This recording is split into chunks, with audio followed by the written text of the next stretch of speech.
Друзья, всем привет! Вы на канале Мото Санчо.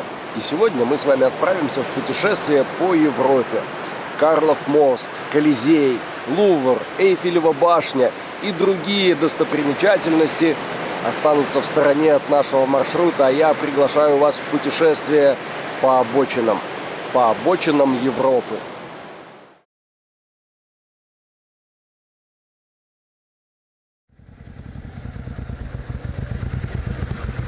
«95-й».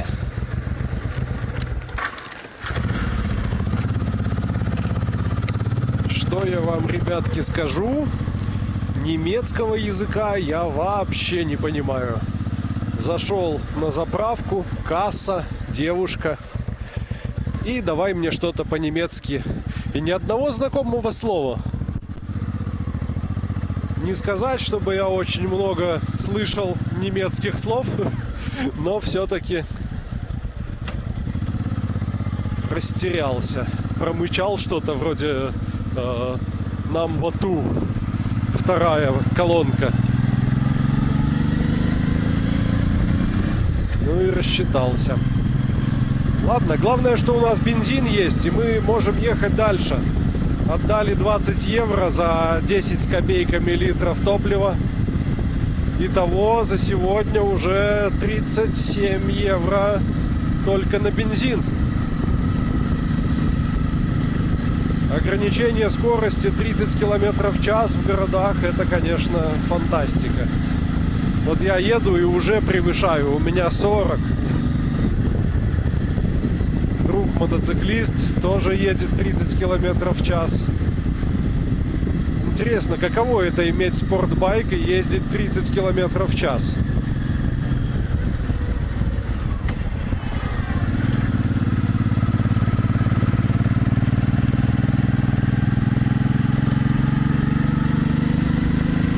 Выезжаем из Эрфурта с другой стороны. Такая узенькая лесная дорожка. Путем нехитрых арифметических вычислений мы подсчитали, что наша выгода за счет разницы цен топлива составила 3 евро. Получается, что ты съезжаешь с автострады, смотришь город и за это получаешь еще 3 евро бонусом. Вроде как неплохо. Я думаю, так и будем поступать дальше. А с правой стороны гляньте, какой идет дождь. Просто стена воды. И мы как раз туда поворачиваем. Радует, что этот дождик совсем короткий, буквально 5 километров. Но все равно промокнуть бы не хотелось. Сейчас посмотрим. Может быть, имеет смысл где-нибудь переждать. А может, проскочим.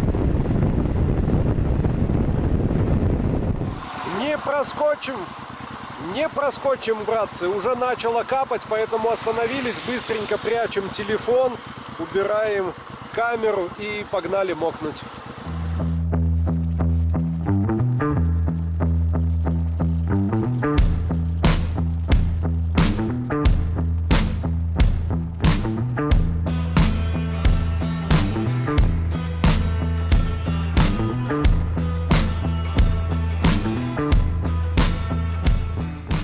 Сложно сказать точно, сколько мы проехали, но под дождем километров 15.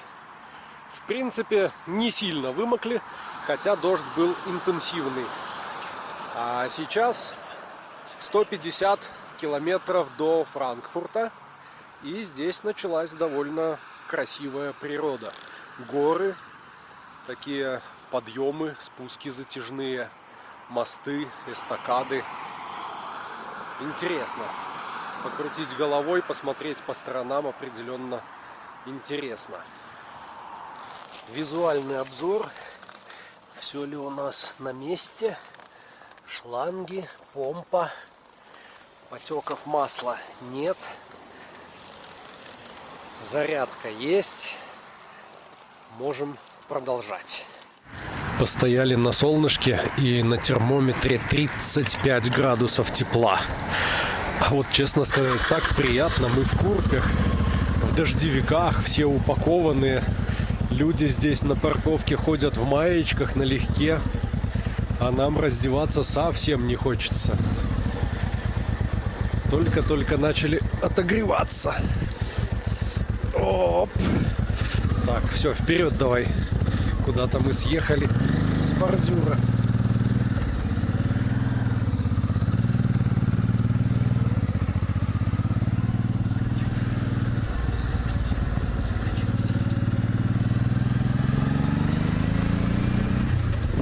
А как вам, ребятки, такая туча?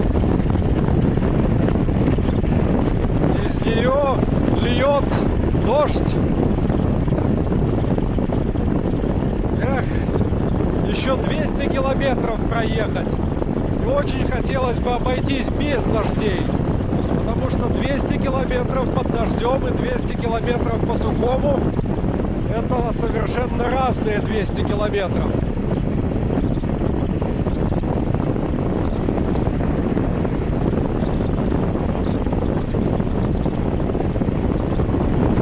Дорога, как назло, петляет. Налево, направо, налево, направо. И ты не знаешь, зацепишь эту тучу или въедешь прямо под нее. Но места красивые. Красивые дороги. Здесь стоило проехать.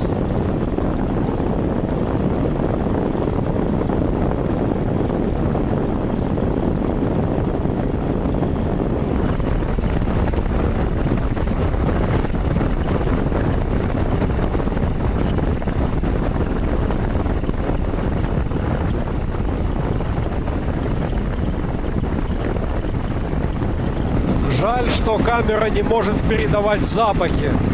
Сейчас едем, откуда-то со стороны деревушки тут с обочины потянуло костром, таким дымком приятным, вкусным. А еще очень плотный, насыщенный запах леса и близкого дождя. Не знаю, как это передать. Похож на запах мокрого асфальта, но нет. Запах близкого дождя. И кажется, он действительно близок.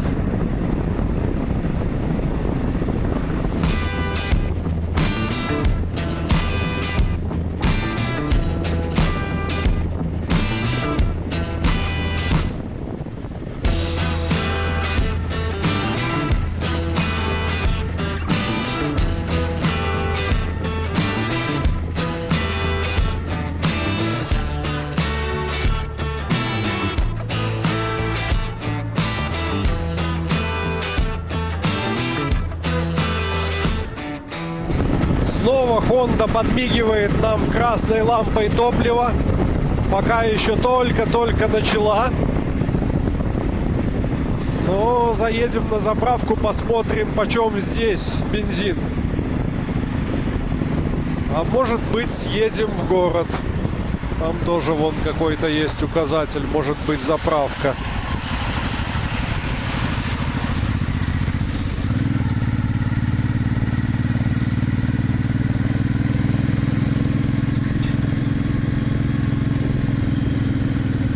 Ага, это на нее и есть съезд. Ну, раз на съезде с трассы, значит, цена может быть приемлемой.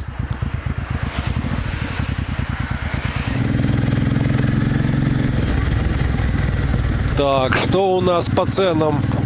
Дизель 1.7, 1.82. Супер, отлично.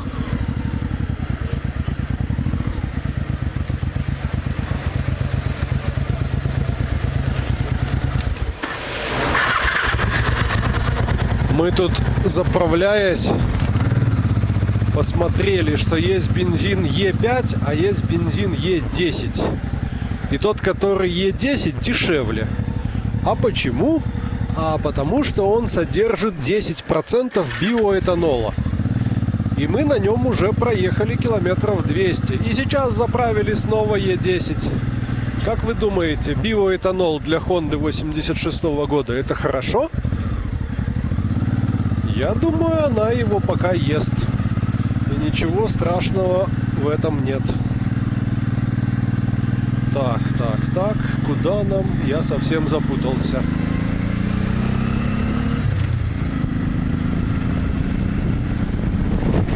Снова дождь. Я уже потерял счет, какой это за сегодня. Но мокрый и холодный. И как назло, нет места остановиться, снять телефон, убрать камеру. Едем по каким-то ремонтам. Справа и слева отбойник, и прямо за нами идет фура. Так что едем.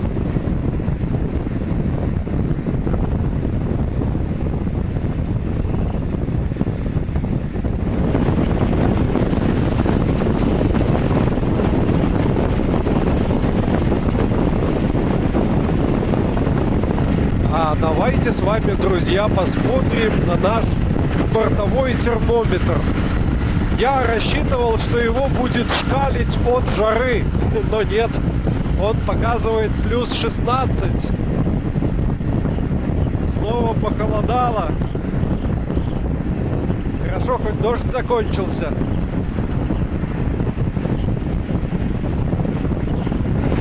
Даже не верится, что мы вчера выезжали без курток, ехали и наслаждались прохладой. Сегодня ни малейшего желания снимать куртку не возникло. Я согласен на жару, лишь бы не мерзнуть и не мокнуть. Так, а мы здесь, кажется, сворачиваем следом за этим грузовиком. По крайней мере, навигатор так нам советует. А мы же знаем, навигатор плохого не подскажет.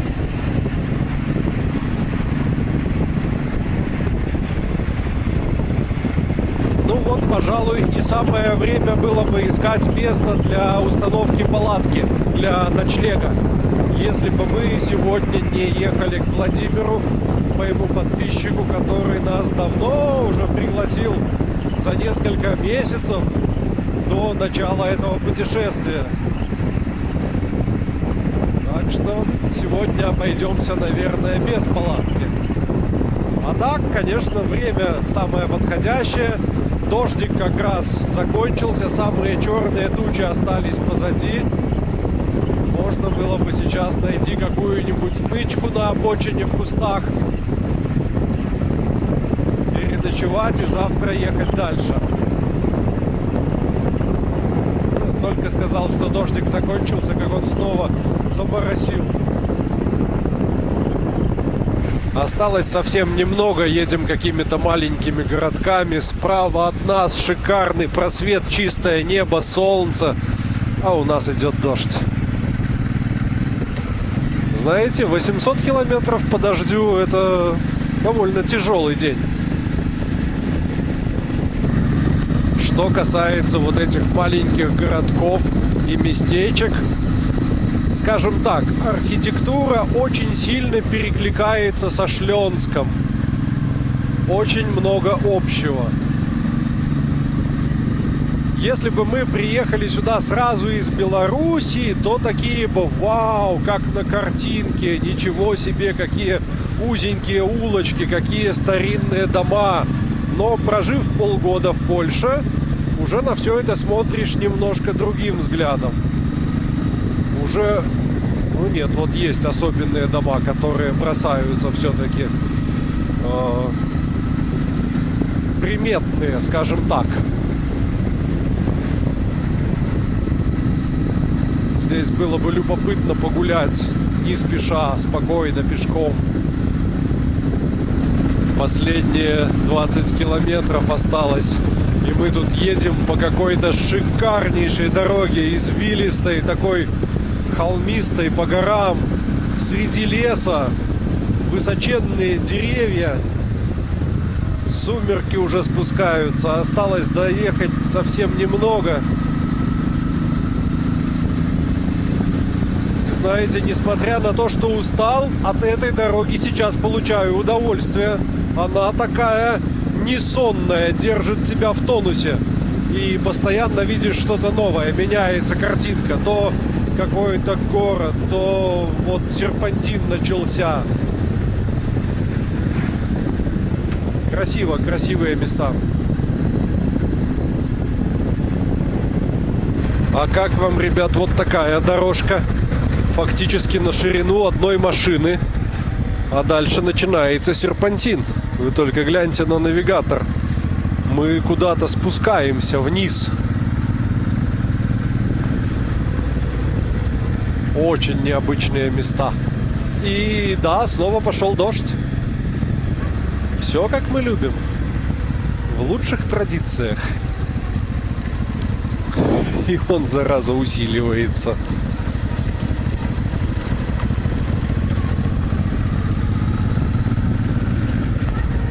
Вполне вероятно, что есть к Владимиру и какая-то другая дорога. Но навигатор ведет нас именно этой. Наверное, мы должны были здесь сегодня оказаться. Лучше бы, конечно, в солнечную погоду. Днем, когда все видно. Но выбирать не приходится. Видите, там дорога ниже проходит. Какие-то тут маленькие перекресточки. Все такое узенькое. Встречка едет.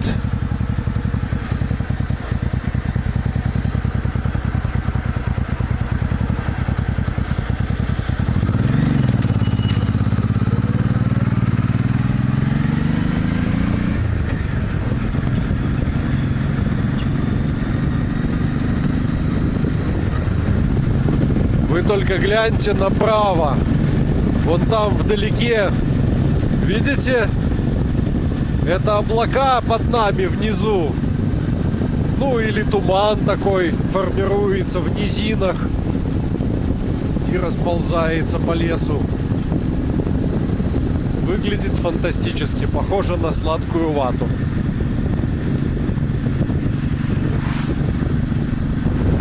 Едем такие, едем. Видим столбик, а думали олень. На самом деле видели оленя вот буквально 100 метров назад. Он стоял на обочине и от нас побежал туда вниз по склону. Начал присматриваться, увидел вроде как силуэт оленя, оказалось столбик. Но суть в том, что они тут есть. Надо быть вдвойне внимательным. Олень нам сегодня не нужен. Мы доехали, мы добрались. Опа! Сиди.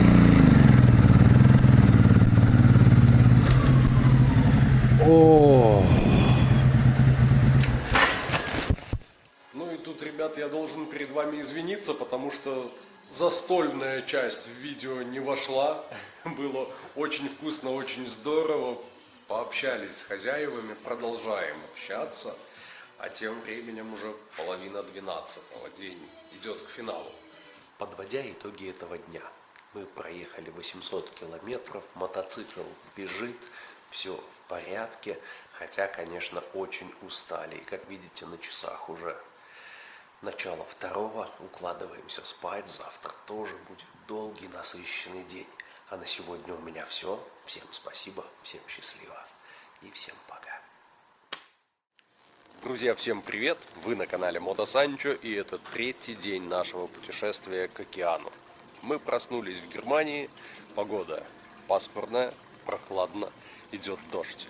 А я иду к мотоциклу, чтобы взять вещи, необходимые для сборов, для того, чтобы продолжить двигаться дальше. Хондочка наша простояла ночь спокойно. Ничего с нее не натекло, ничего не накапало. Это уже здорово. Сейчас будем завтракать и составлять планы на день. Посмотрим прогноз погоды, что нам обещают синоптики.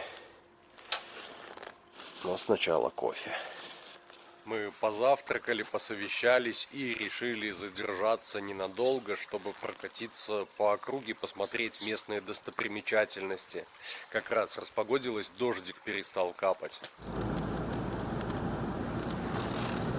Сели мы в машину и поехали по таким живописным местам. Небо вроде очищается, раздувает облачность. Красота какая. Спускаемся с горы в долину, а там деревушка, маленький городок. Вы только гляньте, впереди везут оленя. Судя по всему, охотник везет добычу домой. Какой красавец. Приехали мы в место под названием Лореляй. А здесь, ребятки, есть роллербан. Это такая штука, где ты спускаешься с горы по длинному металлическому желобу. Нас сейчас затаскивают наверх, и мы дальше... Чтобы вы понимали, вот она, трасса спуска, а вон камеры, которые снимают, как ты спускаешься. И там свою камеру я, пожалуй, доставать не буду. Мы пока с Танюшкой ползем наверх. Нас тянет трос.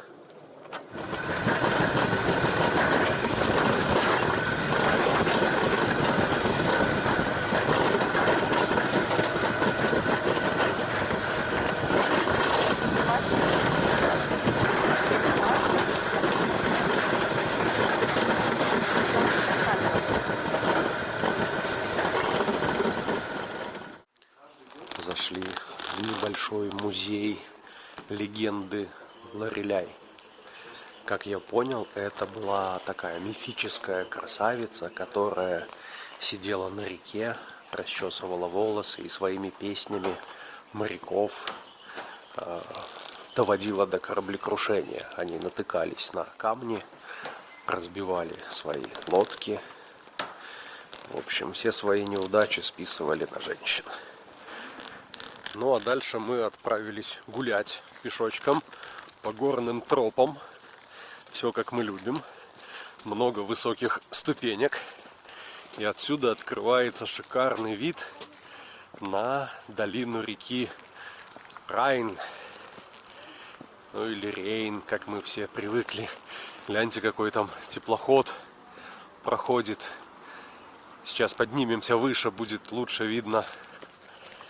Но пока подъем. А вот и сама мифическая красавица Лореляй, которая сводила с ума моряков, а потом из-за несчастной любви сиганула вниз с этого самого обрыва. 154 метра свободного падения в реку Рейн. Или Райн, как его называют местные. Еще одна такая же статуя находится вон там, на оконечности этого мыса. Какая красота!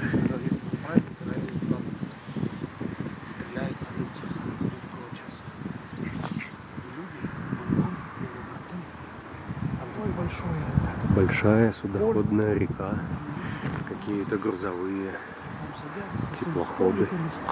Огромное количество кемперов прямо на берегу. Люди приехали, стали, отдыхают. Вы гляньте только, сколько их. Вся набережная в кемперах. Это еще мало. Они, когда жарко, тут ноги ступить.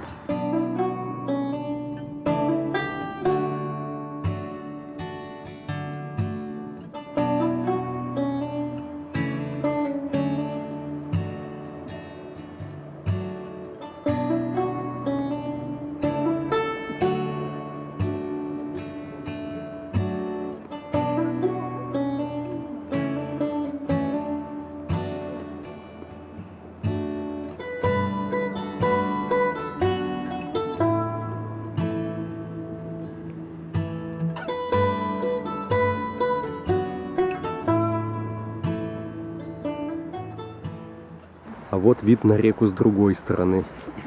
Гляньте, еще одна грузовая баржа везет металлолом.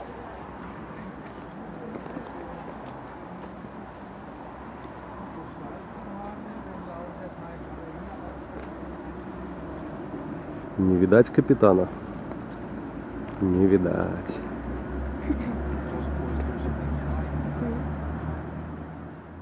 Красиво здесь.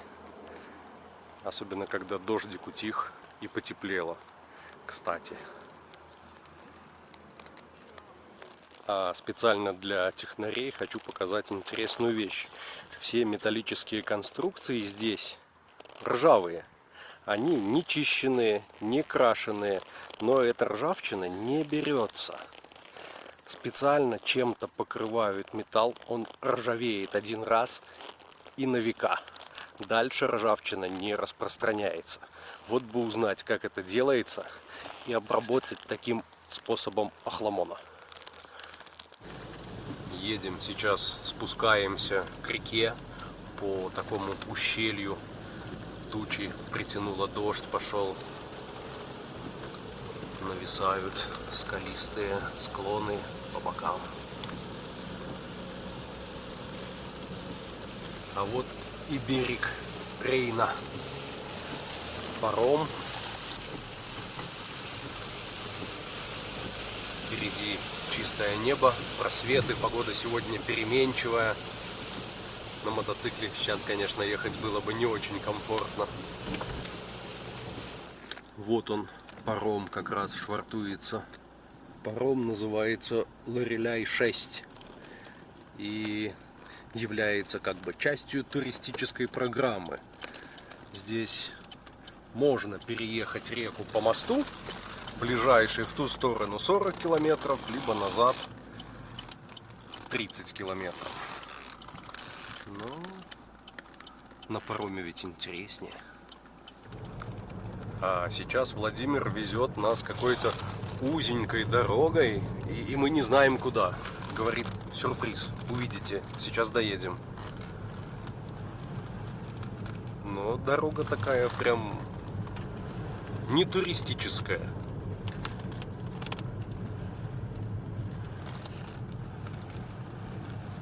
Мы приехали на шикарную смотровую площадку посреди виноградников над Рейном.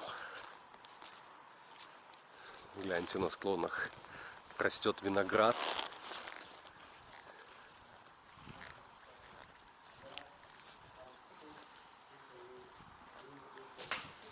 А здесь что-то вроде, не знаю, как это назвать, остановка, не остановка.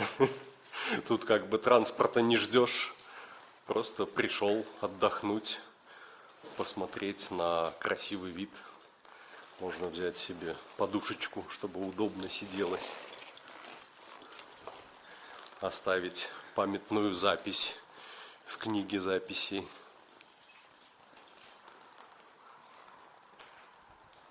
Ну и панорама, конечно, шикарная. Замок, руины.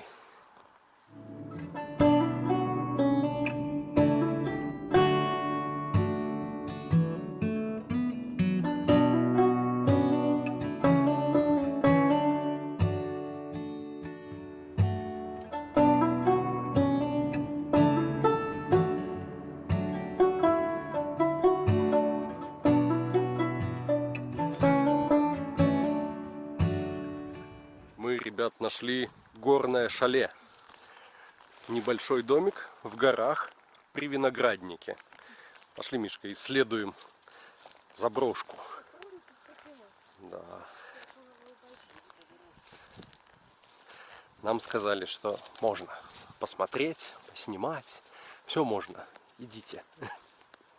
И мы идем. При домике есть навес для любования природой. И да, я понимаю, это имеет смысл.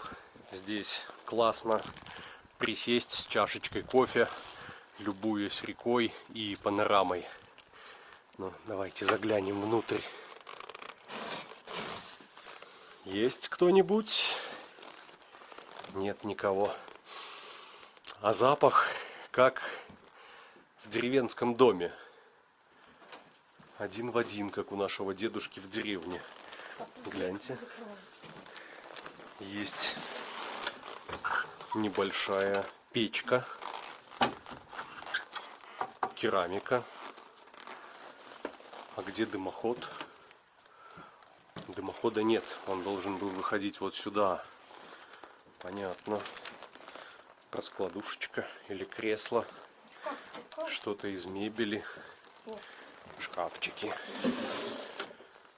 Петли. Дверные петли. Здесь пусто. Запах один в один, как в деревенском домике. Оставляем все как есть. Двери прикроем, чтобы внутрь не задувало мусор, не попадала вода. А это, кажется, липа. Такая необычная. Идем гуляем среди виноградников. Наслаждаемся красотой. Следующая туча подходит с проливным дождем. Виды, просторы. Класс.